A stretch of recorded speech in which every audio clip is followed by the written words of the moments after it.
और अब रुक करते हैं महाराष्ट्र की पावर पॉलिटिक्स का। महाराष्ट्र की राजनीति में कब क्या हो जाए कोई नहीं कह सकता। महाविकास आघाड़ी और महायुति के बीच जारी शहमात के खेल के बीच एक बड़ी खबर आ रही है।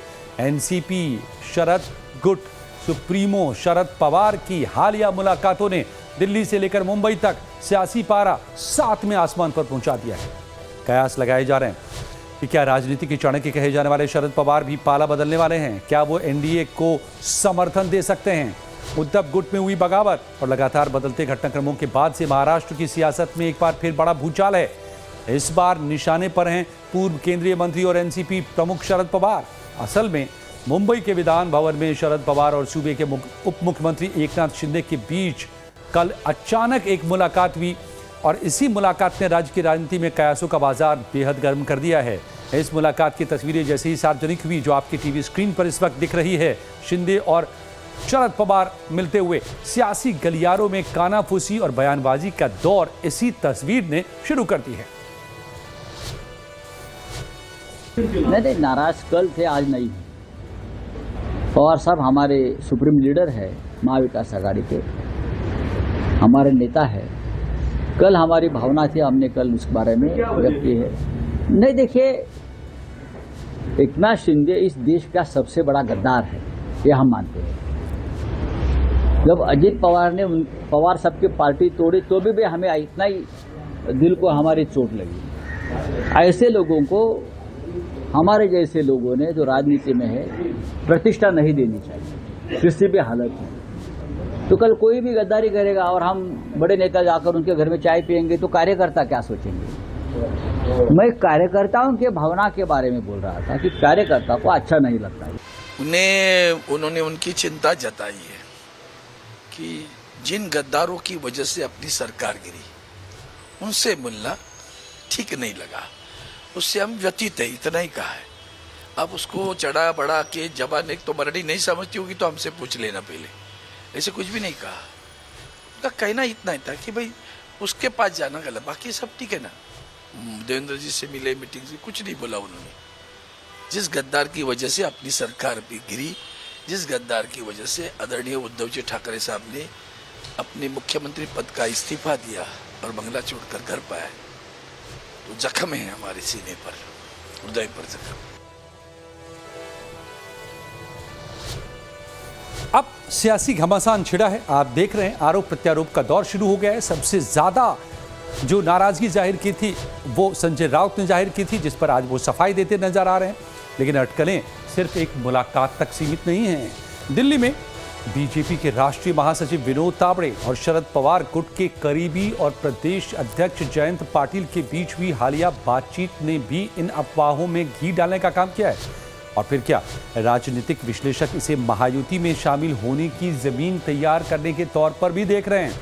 शरद पवार एनडीए में आएंगे या नहीं, इसका अनुमान लगाना बेहद मुश्किल है। शरद पवार के बारे में अनुमान लगाना बेहद मुश्किल है।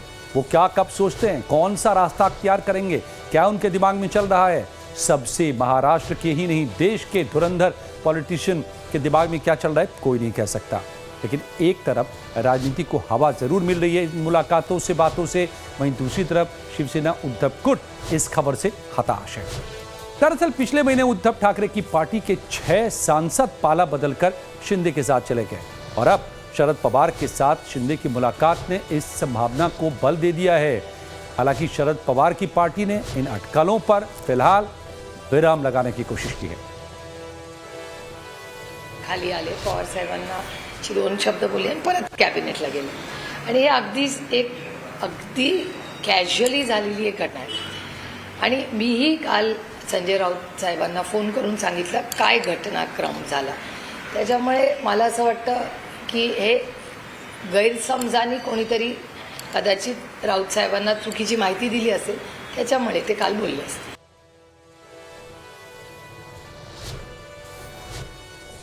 अब देखिए, तमाम सफाई, तमाम बातें हो रही है, तमाम जगहों से इन बातों को दरकिनार करने की कोशिशें हो रही हैं, लेकिन कहते हैं धुआं वहीं उठता है जहां आग होती है। और पिछले दिनों कई बार ऐसी कोशिशें होती या इन पर बातें होती नजर आई है जब शरद पवार अपना रुख, अपना रास्ता बदलते नजर आ रहे हैं। कम से कम सियासी जानकारों को ऐसा लगता रहा है।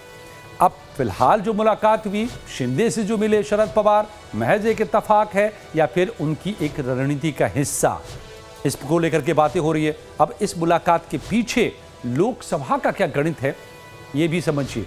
लोकसभा में विपक्षी दलों जैसे टीएमसी और शिवसेना यूबीटी के में हालिया टूट-फूट के बाद एनडीए का कुल आंकड़ा बढ़कर 324 सांसदों तक पहुंच चुका है। मूल रूप से 2024 के चुनाव के बाद एनडीए के पास 293 सांसद थे।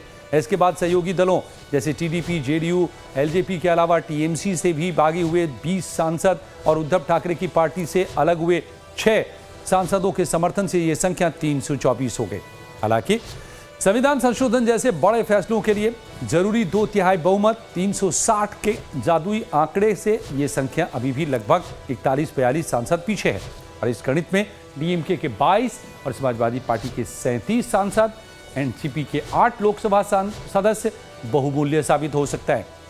अगर डीएमके ने सरकार का साथ दिया तो यह आंकड़ा आसानी से हासिल भी हो सकता है। वैसे महाराष्ट्र में कांग्रेस के पास 13 सांसद हैं, शरद पवार की पार्टी के पास भी 8 सांसद हैं, जबकि उद्धव की पार्टी शिवसेना यूबीटी के पास अब सिर्फ 3 सांसद बचे हैं, क्योंकि उनके 6 सांसद पहले ही पाला बदल चुके हैं। उधर एनडीए की यानी कि महायुति की बात करें तो बीजेपी के पास 9 सांसद है, जबकि शिंदे का आंकड़ा अब 13 हो चुका है, एनसीपी के पास 1 सांसद। लेकिन इस मुद्दे पर फिलहाल जो बातें जिस तरह से आगे बढ़ रही हैं, क्या और टूट-फूट होगी? विपक्ष में हुई हालिया टूट के बाद एनडीए का कुनबा लगातार बढ़ रहा है। मूल रूप से 293 सीटों वाली एनडीए अब 320 के पार पहुंचती दिख रही है। जिस तरीके से हमारे माननीय प्रधानमंत्री जी देश को विकसित और आत्मनिर्भर बनाने के लिए संकल्पित हैं, इस आत्मनिर्भर भारत के निर्माण में, विकसित भारत के निर्माण में जो लोग भी अपनी स्वेच्छा से अपनी विचारधारा बदल के अगर देश को आत्मनिर्भर विकसित बनाने में भाजपा के एनडीए के साथ जुड़ना चाहते हैं तो उनका स्वागत है, और बल्कि जुड़ना चाहिए और एकजुट होकर ये मैसेज पूरी दुनिया में जाना चाहिए कि भारत एकजुट है। तो एक्सपर्ट्स का कहना है कि सियासत में पावर के सभी दरवाजे बंद नहीं करते। पवार अगर एनडीए की तरफ आते हैं तो वो चाहेंगे कि उनकी बेटी को महाराष्ट्र की राजनीति में एस्टैब्लिश किया जाए, साथ ही दोनों ही गुट एकजुट हो। ऐसा तभी संभव है जब केंद्र सरकार कुछ हिंट दे। शरद पवार की बेटी सुप्रिया सुले वो महाराष्ट्र की राजनीति में थोड़ी सी उनको जगह मिल जाए, उनको अपना महत्व मिल जाए। अजित पवार के रहते हुए, अलग रहते हुए ये संभव नहीं था, इसलिए कोशिश की थी इन्होंने कि एकजुट हो जाए पार्टी तो फायदा मिलेगा। क्योंकि अजित पवार निधन हो गया तो मामला वो टल गया, लेकिन अब फिर शरद पवार कोशिश कर रहे हैं। अगर एनसीपी एकजुट हो जाती है तो वो इस बात पे विचार कर सकते हैं कि एनसीपी एनडीए को सपोर्ट करे, इशू बेस्ड सपोर्ट करे और सरकार से बाहर ना जाए। तो कहीं ना कहीं पवार का ये मूव जो है विधान सदन में जा कर के और एकनाथ शिंदे के कमरे में जाना, अपने विधायकों से बैठक करना, तो उन्होंने संकेत दिए हैं कि हम कहीं ना कहीं अपना रुख बदल रहे हैं और एनडीए के साथ भी आ सकते हैं। तो शरद पवार राजनीति के मंझे हुए खिलाड़ी माने जाते हैं। एक दरवाजा हमेशा वो अपने लिए खुला रखते हैं, चाहे वो शिंदे हो या देवेंद्र फडणवीस हो। भले ही वो एनडीए में न जाएं, लेकिन किसी मुद्दे पर एनडीए के साथ जा सकते हैं। अगर एनडीए परिसीमन का बिल लेकर आएगी तो पिछली बार शरद पवार की पार्टी ने इसका विरोध किया था, लेकिन हो सकता है कि इस बार वो पाला बदल लें और पक्ष में वोट करें। शरद पवार से एकनाथ शिंदे की 15 मिनट की मुलाकात ने कई सियासी संकेत जरूर दे दिए हैं।